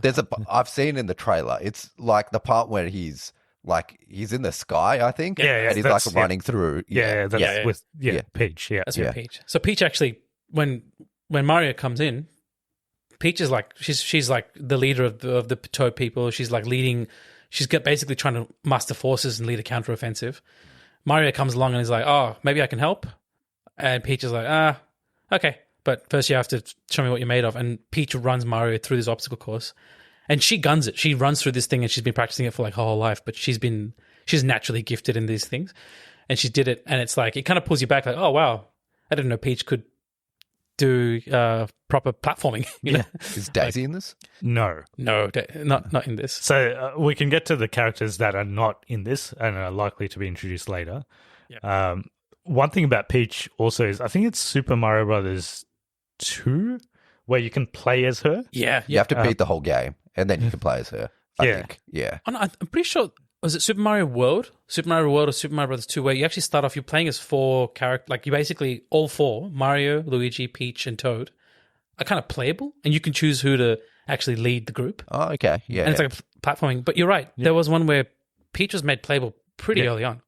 And apparently a lot of people used to play with Peach just because she had that jump where she can just float. Yeah. Oh, yeah. That's in Smash Bros. As well. Yeah. Peach I used to play a lot as Peach in Smash Bros. I always use Daisy in Mario Kart. In Mario Kart. Yeah. But also Peach had her own game on the DS. It was called Super Princess Peach. And and she was the main kind of thing. It was like Miyamoto always said that he always envisioned Peach as being as acrobatic as anyone else, but like the fact that she represented that typical the dress wearing princess, people maybe didn't see her as that's not what you're made to kind of jump around and platform or you want to ground pound or something. So anyone questioning whether or not this is normal, that's exactly what the creators had in mind for her the whole time. So it was great to see that they didn't do the easy choice would have been to make a damsel in distress movie like Super Mario Galaxy. Yeah. Right? Or Super Mario Odyssey where Princess Peach is in need of rescuing or something and Mario has to do some stuff to get to her, which is great when you're playing a game. But I think that this worked a bit better because you get to see how I think the reason why they went with Chris Pratt and Anya Taylor-Joy again is that when you're looking at the faces of Peach and Mario, they're not lifted directly from the game's model. They look a little bit more anthropomorphized, like the features are a little bit more relatable. And the accents as well, it's not Charles Martinet doing the voice. Yeah. Right? Charles Martinet did have some nice cameo. Yeah. So he played Mario's dad.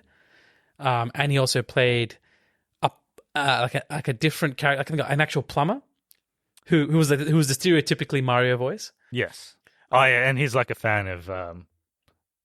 He's like playing a game or something in the pizza parlor that they go to. He's playing a game, but he's a supporter of the brothers. Yes, yeah, like saying, right. "Oh, you're doing great and stuff." But they made his like Mario's voice like an actual Brooklyn Italian voice with a slight accent, not too heavy.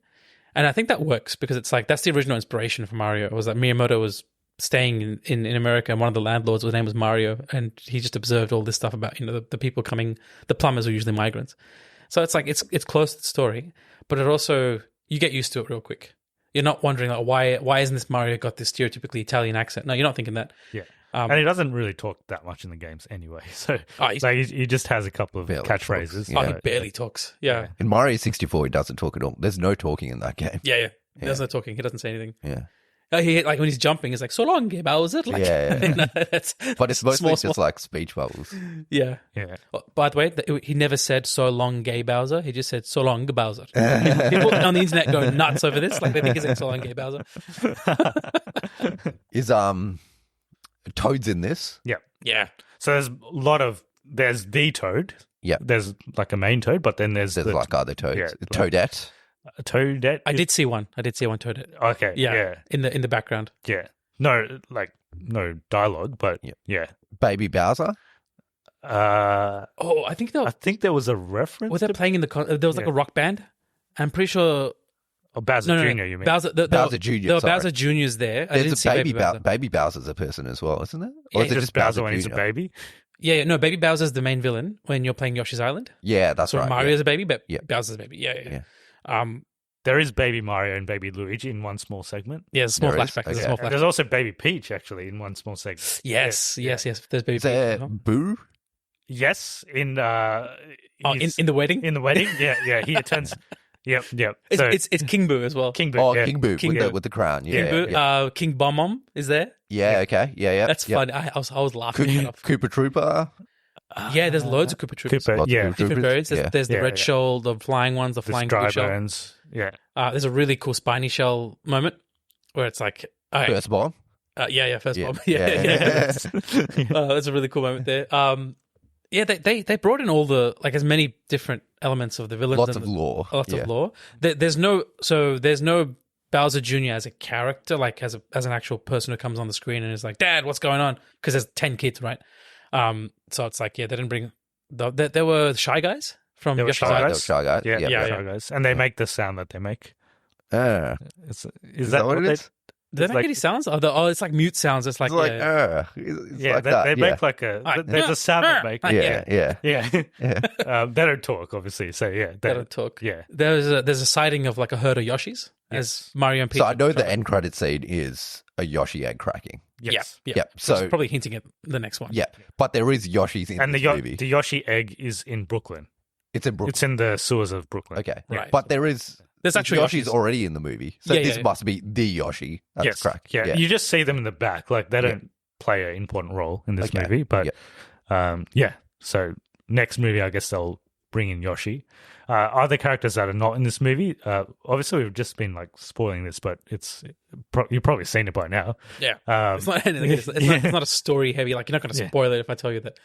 Yeah, Peach does not get with Bowser. That would be a twist if that was. Yeah, I'm sure there's a universe where there is. Yeah.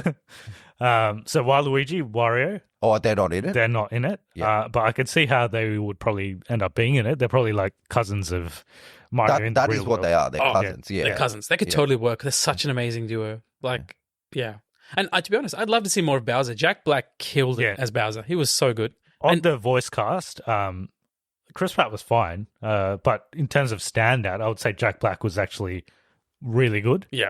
And Seth Rogen was actually pretty good as well. Yeah, Seth Rogen was just Seth Rogen. Voice suits Donkey Kong. Yeah. He didn't act a bit. Like, even Seth Rogen's laugh. They animated Donkey Kong's laughing around Seth Rogen's laugh, so he's just like, it's like Donkey Kong just laughing. I'm like, that's the Seth Rogen bit, bro. That's not even Donkey Kong there. Yeah, and Jack Black gets a chance to even sing as Bowser in this. So Peaches. That song is very viral, and it's stuck in my head. Yeah. Oh my god! Apparently, it's worthy of it's technically going to be submitted into the original song. Yeah. So it might be Academy Award. Do you know? I don't know if you know about this, but about Jack Black. He writes a song for every movie he's in. Yes, I heard. And it's not like the song doesn't have to be in the movie. He just himself writes a song for every single movie he's in. Yeah. I think he sang one for Jumanji. Yeah. Dude, Jack Black is so talented. I would actually love to hear like an album of his last few, like 10 movies, all the stuff he's done. So the Peaches one was the one he wrote for this. Yes. Yeah. And they actually put it in the movie. Yeah. Anything else? There's a lot of so again, there's a crap ton of Easter eggs. Yes. So he plays Kid Icarus in his bedroom. Yes. Oh, okay. Yeah. So we could see Pitt. Yep, we could see Pitt. There's a R-Wing statue from Lilac Wars or Star Fox 64. If you're on his TV. Yeah. On his TV. Yeah. So do you think that there's a potential for like a Super Smash Bros thing? Like if they like do a multiversal? Even before they do that, I would love to see like this is just going separate into movies. Like, Nintendo movies because Nintendo. The first thing you see when you see this movie is like Nintendo is now a publishing entity that can make movies. So it opens the floor to like a lot of possibilities. There's a slight small references to like the other niche franchises like F-Zero or Metroid. There's like in the news ticker, there's like small references like saying LV-2246 was listed as being exterminated or something. Yeah. Which is like... Was there an Earthbound reference somewhere? Oh, I was looking for an Earthbound reference. I think there was, but I can't remember. Sesh, yeah. I can't remember. It would have been in the form of like a yo-yo or a bat, I think.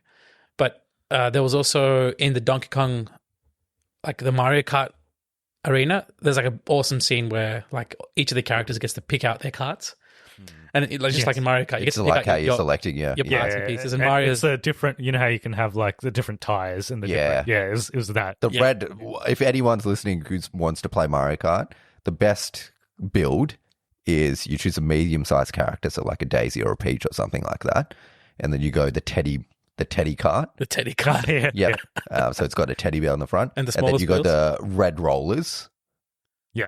Yep. So there's the red rollers. They're like one of the smallest wheels. Oh, really? Yep. And then the thing doesn't really matter. What's it called? The flying the parachute or Parasol, whatever. Yeah. That doesn't matter that much. Yeah. But the teddy cart, the rollers, and the medium-sized character. Okay. You win every time. You got to be good as well. But I usually go the lighter character with the because they have their equivalent of a teddy. Or they have a teddy cart. Or they just have a teddy cart. Yeah. I usually go the lighter character. The heavy ones I don't.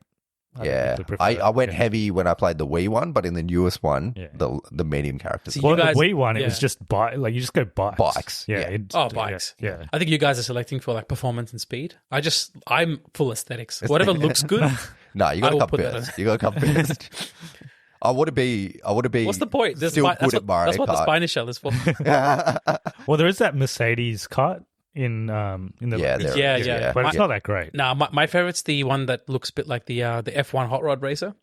There is that one. It's just quintessential Luigi dead state. You know, it's just like that's my favorite one. There's always the standard cart, like from the original Mario Kart 64. Well, that's what in the movie, like Mario chooses the standard. Yeah, he chooses the standard. He goes the standard. Peach chooses a motorcycle. Yeah. The funniest part is like you just see them coming in. Toad's got this like monster truck with massive wheels, and I remember the audience when watching it, they lost it. Yeah, they found that hilarious, and I was just like, "Yeah, that's good." And DK's got a similar cart as well, right? He's got a bigger. Oh, he's got like rocket powered. Yeah, he's got like monster truck Jeep, which is really interesting. Yeah. I've seen so many side spin-offs of different kind of races, like arcade races from like SpongeBob Universe or Sonic or Crash Bandicoot. No one does it as good as Mario. Mario Kart. The closest is the Crash Bandicoot racer, which is decent, but Mario Kart's so much Well, you can better. tell they're all trying to replicate the formula. The original is always going to be the best. Yeah. Mario Kart's still good. Mario Kart 8 is still amazing if you play it. Yeah. I thought they'd fit in a battle Mario Kart sequence rather than a race Mario Kart with sequence. the balloons. Yeah. To be honest, Battle has never been as good as it was in N64. Like 64 after that, it's very much died off. Well, they made the levels too big. That was a problem. But I think it's just our generation that has that fondness with the battles in Mario Kart. I don't think any other generation really does. Yeah. No, I remember playing where like when you're playing split screen as well, they had to cut the frame rate by half so that each person That's gets 15 frames. One of that levels is fucking off the chain. You go so fast. Yeah, that's why it just skips. So it's just hilarious. Going like 15 to like 5 frames a second, and you're just going fast. It's ridiculous. And you know how there was like a hole in the middle of that level, and you could get over it if you had like a star or a boost. Yeah. That was a good times. Yeah. No, Battle is very fun. Only in N64 and none of the other ones. Fell off. Yeah. Just fell off. Yeah. But I like the fact that they focus so much on Mario Kart just shows how many people are playing Mario Kart versus the traditional Mario platformers. Yeah. I think the traditional Mario experience is a niche experience, whereas the Mario Karts... everyone can play. Everyone plays it. You play it with your parents, you play it with your girlfriend, your wife, your kids, whatever. Everyone just chuck a game on and you drift. Yeah. And you spine chuck. Yeah, literally anyone could play Mario. I think like in terms of steep learning curve, it'd be like Mario Kart's probably easiest. You can just come in and play it. Yeah. And then maybe like the Super Mario games, because the side scroller ones, because they're kind of easy to get onto, and then the ones after that. I think Super Smash Bros is a little bit more niche. Like you got to learn it a bit. You can just sit there and just keep pressing A in Super Smash Bros. Yeah. I think a lot of people struggle with the recovery. With Super Smash Bros. Yeah, and Super Smash Bros is probably the most niche group if you think about the crowd that plays it competitively. We're like like without items and everything as well. Like the actual tournament the competitive rules. Smash Bros scene is like I remember when they announced Smash Brothers for the Wii U, they had a massive tournament, like, and they broadcast it, and it was when they announced Mega Man. It was insane. It was like a proper stadium level, like crowds, and they were getting at it. But again, mass appeal is going to stay with Mario Kart, and the mobile phone games as well, like the easy to approach stuff. Yeah. So as a commercial enterprise, this is it's a commentary on what's worked. And also what probably they're going to invest in. Yeah. And it's interesting they went straight to Rainbow Road as well, which is like the final level. Rainbow Road is the most like noticeable Mario Kart level. Like if you ask anyone name a Mario Kart level, they'll say Rainbow Road. As the first one. They might name something else afterwards, but the first one they'll name is Rainbow Road. Yeah. Oh, absolutely. Although they did mention, is it Delfino Delfino Square from Mario Sunshine? Yeah, I think it's in Wii. It's in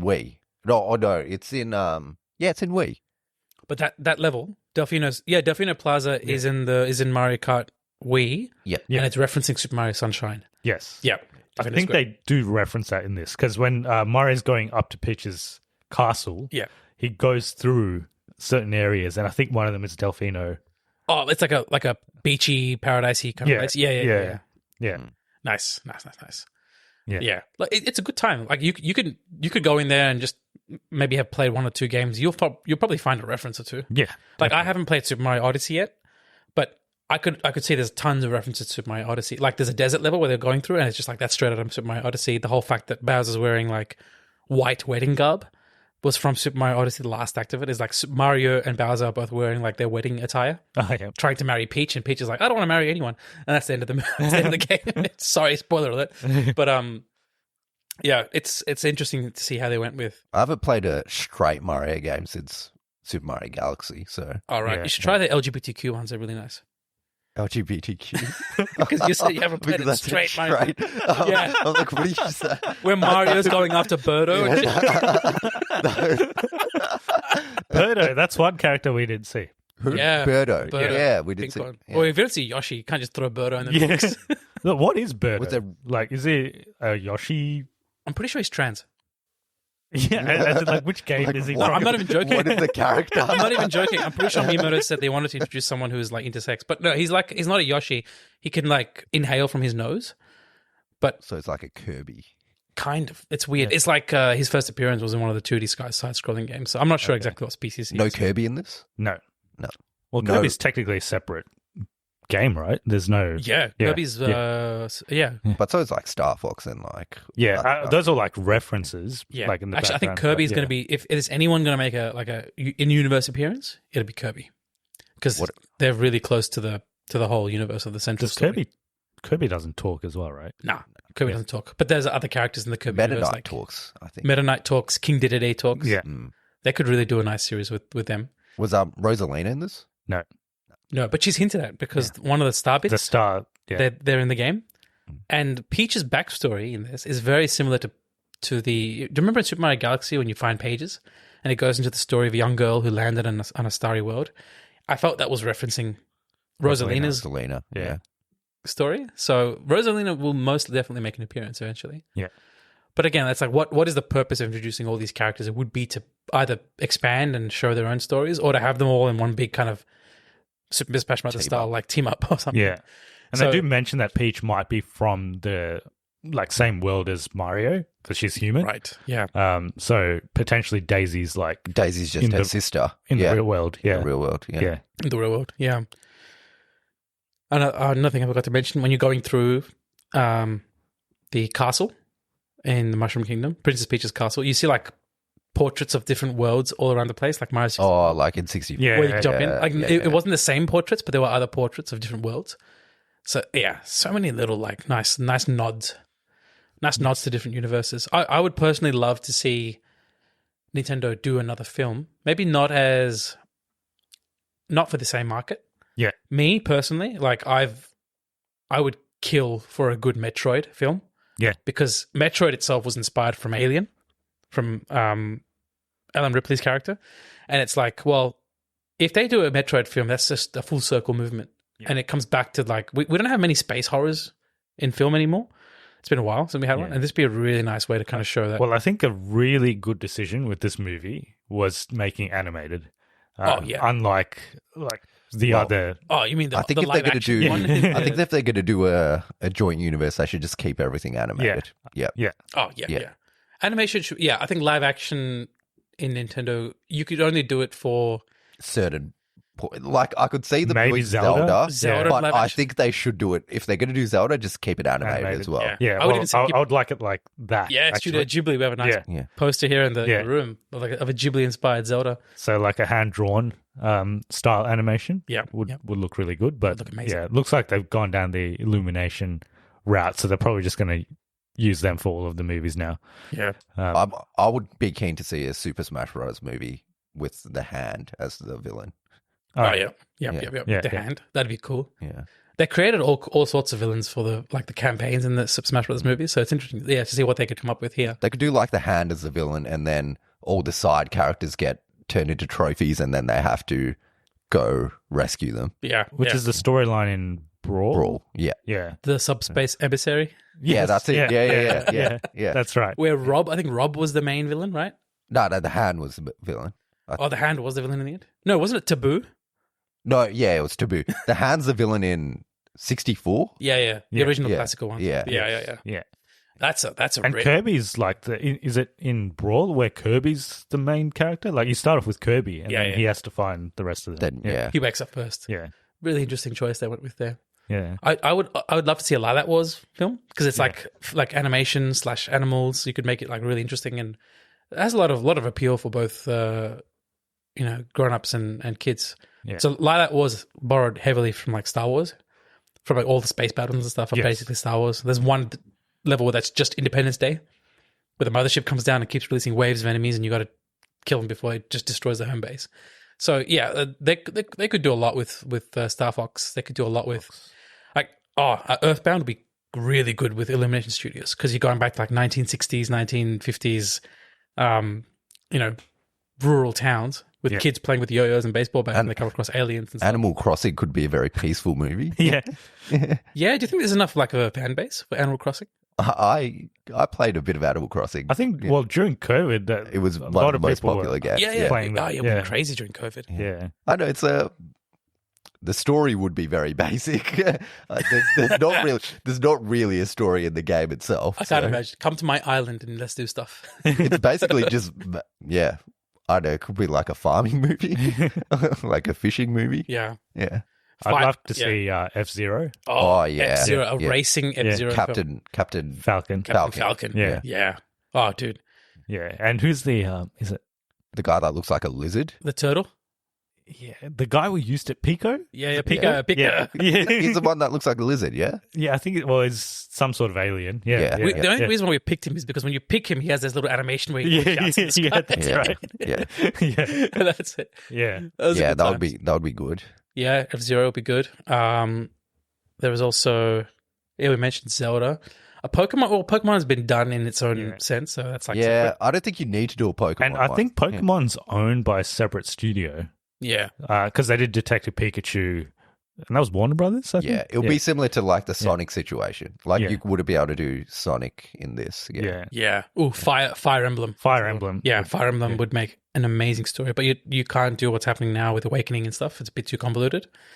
You might have to go back to the original formula. Go back to the original Fire Emblem on Game Boy Advance.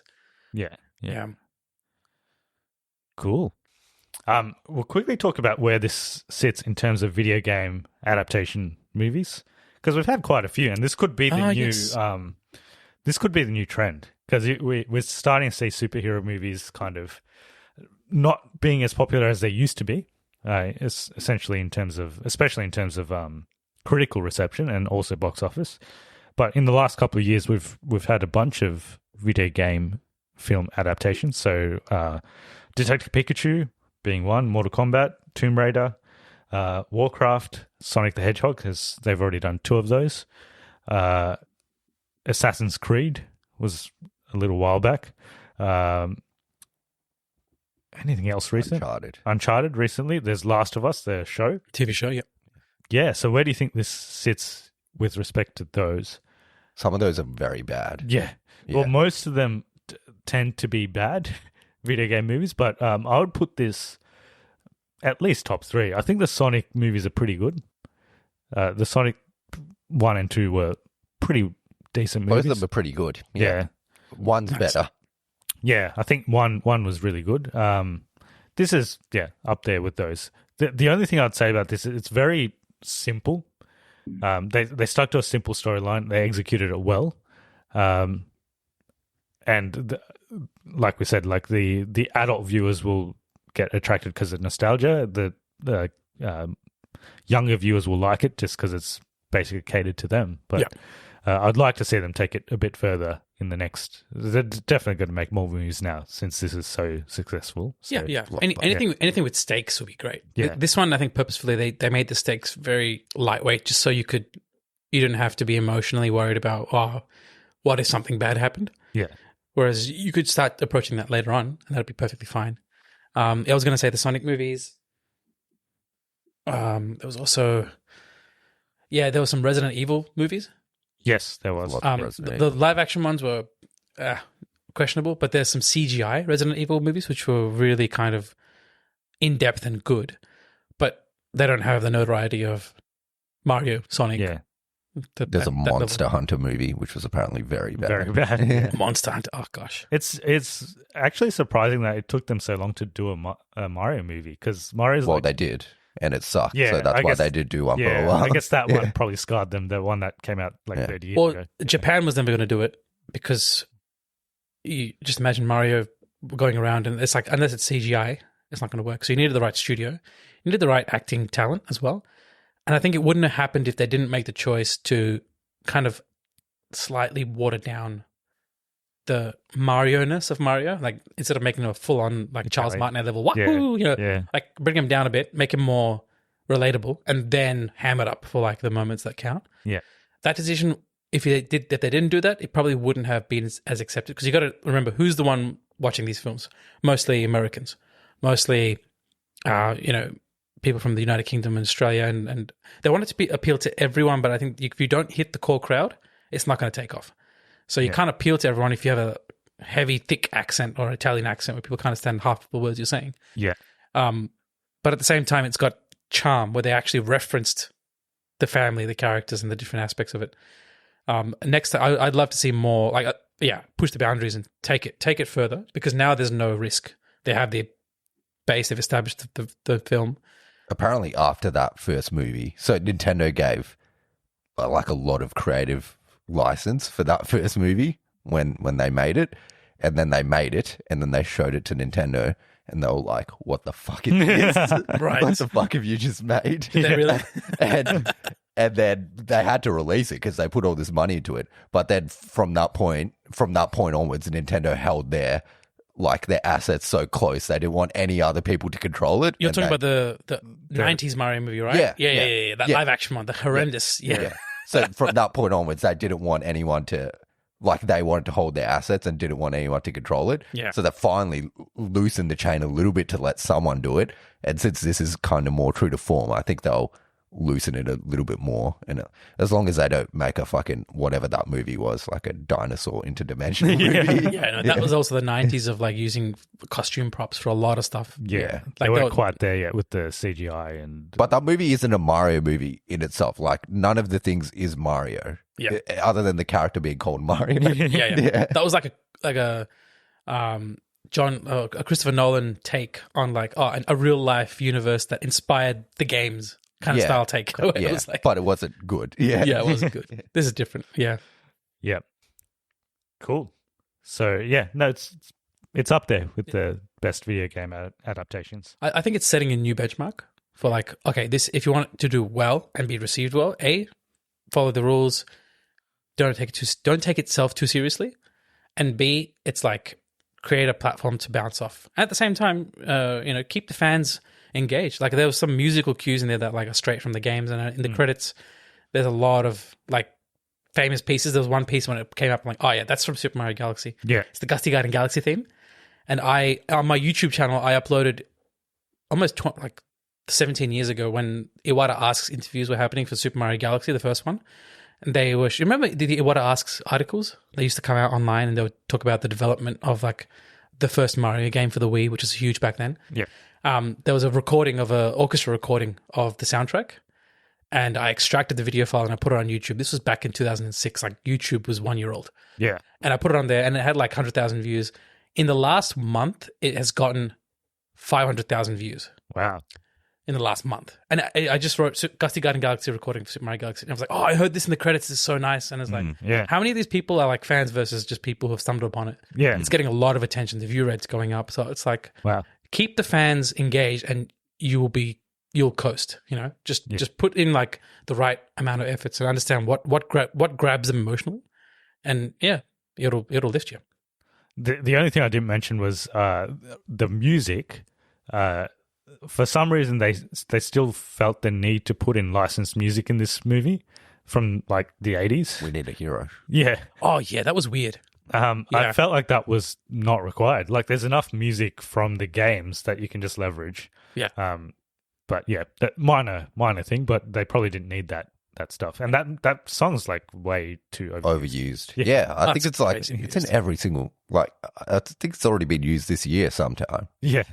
I can't remember what it was in, but it was in something this year. Yeah. Yeah. I felt like they kind of they felt a need to Shrekify it, you know what I mean? Yeah. How Shrek just had all these hits. And it's like, you're hearing the exact same songs from Shrek, which is like 20 years ago. And it's like, well... They use that song in Shrek. In Shrek 2. They do. Yeah. In Shrek 2, and the princesses will team up, right? Yeah. Yeah. So it's like, well, Nintendo would have given license to use all their soundtracks for this. Yeah, because they've obviously used the sound cues in other parts of the movie. So I don't see why they just couldn't use the themes that they had from the games itself. Oh, man. There are some amazing themes they could have used. But... again, I think it's part of its studio, part of it's maybe the director's vision of like, okay, if they don't want to take it seriously, again, they got to use like modern songs to ground people constantly, to say like, oh, we're using this, we're going to use, rap artists. And that probably appeals to the youth. We're not exactly Gen Z and Gen Alpha right now. So maybe that's what they need, to the kids keep them grounded. Would love it, yeah. Yeah, to keep the kids grounded. Cool. I think that's... Anything else to mention? I haven't even seen this movie, so I don't know how I got through this. Watch out for our Mario Kart review series. We review all the builds. Yeah, we do each one. We choose every single combination. I was way too into Mario Kart for a period. I was and Smash Brothers. Oh, dude. Yeah. On the Wii, it was competitive. Oh, yeah. Like the worldwide leaderboards. I was on that for a while, yeah. You were on the worldwide leaderboards? For one of the levels. The Yoshi's level? No, it was the Ghost one. I was number one in Australia for a little bit. Nice. On the time trial. Which Ghost one? It's like the NES Ghost one. Oh, yeah. The short one, right? It's the short one. Yeah. It's the one where you could jump across the... Yeah. Pretty serious accolade. You should put that on your Tinder. Put it on the resume. Put it somewhere. Put it on your Tinder. You get matches, bro. But well, your brother was also #1 in Australia for Yoshi level. That's the small Yoshi's waterfall level. Yeah, I remember. He was very proud of that. Yeah. Yeah. And then they started hacking the system and you'd get these guys that would just like appear out of nowhere in front of you. Yeah. Oh, yeah. Like crazy times using the wheel. Yeah. The Japanese would always use the wheel and get like crazy times. I was like, well. I could just never use the wheel. I never got into it. I can't play with that. Yeah. Yeah. It wasn't sensitive enough to like work. And it's actually harder using a wheel than to drive. Like it's easier to use a joystick. Yeah. Well, we come from Mario 64 days where you had to use the joystick. So we're just like, all right, we'll stick to that. Yeah, that's right. All right. Guess we'll wrap it up there. We could probably keep talking about Nintendo all day if we wanted to. Oh, yeah. we could go on a massive rant about all the different like games and how they approach it. So if people want to get in touch with us regarding Super Mario Bros. Or John Wick 4, how do they go about it? So you can email us at cognitiverecalibrationpodcast@gmail.com, or we're on all other social media platforms at Cognitive Recalibration. Yep. If people want to get in touch with you, I know you're active on Twitter and also your YouTube channel, which you mentioned. Oh yeah, my YouTube channel's Phoenix. It's got random shit. It's got like some Nintendo clips. It's got nothing important. But I want to check out. If you want to check out Gusty Garden Galaxy, just type that in. But my Twitter is the @BaskRMC. And that's my that's my handle for everything. Cool. All right, next week is Guardians Galaxy Volume 3. So back to Marvel. Wow. We'll see how this one goes. It's got a dog in it as well. Maybe we need to do dog stuff just every week now. Yeah, well, John Wick had a dog. It had a German Shepherd in this one. Yeah. And Mario doesn't have dogs. But we did John Wick with. Oh, no, Mario does have a dog. Yes, he does. In Yoshi's Island, right? No, in the movie where they go to fix that lady's plumbing. Oh, the Labrador. Yeah. Perfect. Every movie has a dog in it now. I think it has to nowadays, right? Yeah. Otherwise, it's like, well, what's the point of watching it if there's no dogs? And I was saying that dog looked like a lot like one of the dogs from Secret Life of Pets, which is Illumination Studios, but it's a different dog, right. But similar animation. Yeah. Nice. I would be keen to watch that movie with Remy to see what he thinks. Secret Life of Pets. Yeah. Oh yeah. He would. Yeah. Be scared, I reckon. Well, he's scared of his own reflection at the moment. So. I would watch Zootopia with Remy. That scene with the wolves howling. Let's see how he reacts. Well, I've watched a bit of Mandalorian with him, and he kind of watched it. Nice. Yeah, like the parts when Baby Yoda like makes noises, he kind of looks up. Yeah, there you go. Yeah, it's probably like similar intellectual level to Baby Yoda. Probably not, actually. Probably less. Yes. Yeah, and we've got to do Mandalorian at some stage as well. Are you going to watch Mandalorian? I might try and watch it. Yeah, I've seen one episode. Yeah, it's of season 3. Yes. Yeah. That's good. It's a good time. It's got good parts, and it's got some episodes that are okay. Yeah, but I'll try and watch it. Yeah. Well, we won't do it next week anyway because we've got Guardians. Yeah, and I think we've got a pretty packed schedule actually coming up because Fast X is coming out soon. Fast, your most anticipated movie of the year. Fasten your seatbelts. Yes, this is a thing that people were actually posting. People in the movie are posting that in their caption when they're promoting the movie. So it's Didn't we say that would be a good way to like? We said it a long time ago, but like Charlize Theron and like Vin Diesel, they post a picture on Instagram and the caption's "Fasten your seatbelts." But how do you know they're pronouncing it that way? It says "fast 10," like together. Oh, your seatbelts. My God. Yeah, it's just mind-numbingly dumb and clever at the same time. Oh. So I think that's a couple of weeks after Guardians. So, nice. But pretty packed after that because there's Spider-Verse early June. Yep. There's Flash. Ooh, which looks amazing. Yeah. And apparently... we're not joking when I say that. I actually think it looks really good. Yeah. I'd never expected, but this movie looks fucking amazing. Yeah. Can't believe they got Ezra Miller like in and wrapped him like in like the straitjacket and just put him inside Warner Brothers Studios in time for this. Like, that's so good. They actually delayed the film, I'm pretty sure, because of him. Yeah, there multiple delays. Yeah, jeez. Yeah. I'm hoping the best for this film. Yeah, it's looking like our kind of dreams come true for a Flashpoint movie. If they put up something that's even serviceable, it's amazing given what they had to deal with. Yeah. And then in July we've got Oppenheimer and Barbie. Yeah, on the same day. Oppenheimer and Barbie. That's a choice to make. What should I watch? I'm slightly more keen for Barbie. Like, not even joking. Not even joking. I'm slightly more keen for Barbie. Why, dude? Either you're a Margot Robbie like OnlyFans subscriber, or you're getting paid. You're getting paid by Mattel. Okay.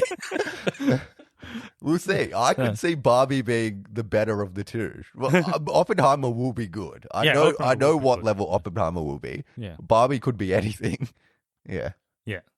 It's got a good director as well. Yeah. Can't believe we're actually talking about these two as if they're comparable. You know, like a Christopher Nolan film versus Barbie. Yeah. It's like the antithesis of everything that he believes. I think we'll watch both that weekend and we'll decide which one's better. And I think Barbie might be better. I'm making the early call. I think Barbie's going to be better than Oppenheimer. Yeah, you made this call a while back. Like you made it last year. All right, I'm making a pledge right now. If Barbie gets better reviews on whatever, like, let's say Barbie has a higher Rotten Tomatoes than Oppenheimer. Yeah. I trust IMDb because they're a little bit more like even keel with their review algorithm. Okay, yeah. IMDb. Yeah. If Barbie has a better score than Oppenheimer on IMDb, I'll open it up. It can be critics or users. I don't care. All right? Yeah. I will eat a sock on this podcast. I will eat my sock on this podcast. You better get a sock already. Yeah, I will boil that shit up and I'll eat it if it does better. Remember this. Well, we'll get you back that weekend. Both of those movies. Yeah, I'm pretty sure we'll have a video camera set up by then. Yeah, we'll be video set up and we'll have the socks ready. Legitimately, you got to do a whiskey shot because you can't eat a sock. You're going to get sick if you eat a sock. I don't want you to eat a sock. I will eat a used sock. That's how confident I am. Okay.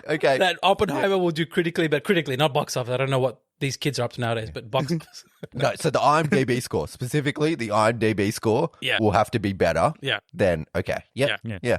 I'll take that deal. I'll do a whiskey shot if it's the other way around. How's that comparable? Well, I don't want to eat a sock. You're going to get sick. Also, you can't eat socks. Watch me. Remy will join you in that. Remy doesn't eat socks. He just like chews on them for a bit. Yeah. Oh my god. Okay, Remy can eat my sock if Barbie's not as good as Oppenheimer. You cannot offhand your bet. All right. You have to sleep with a Barbie doll for a week. That's the bet. I'd do that anyway.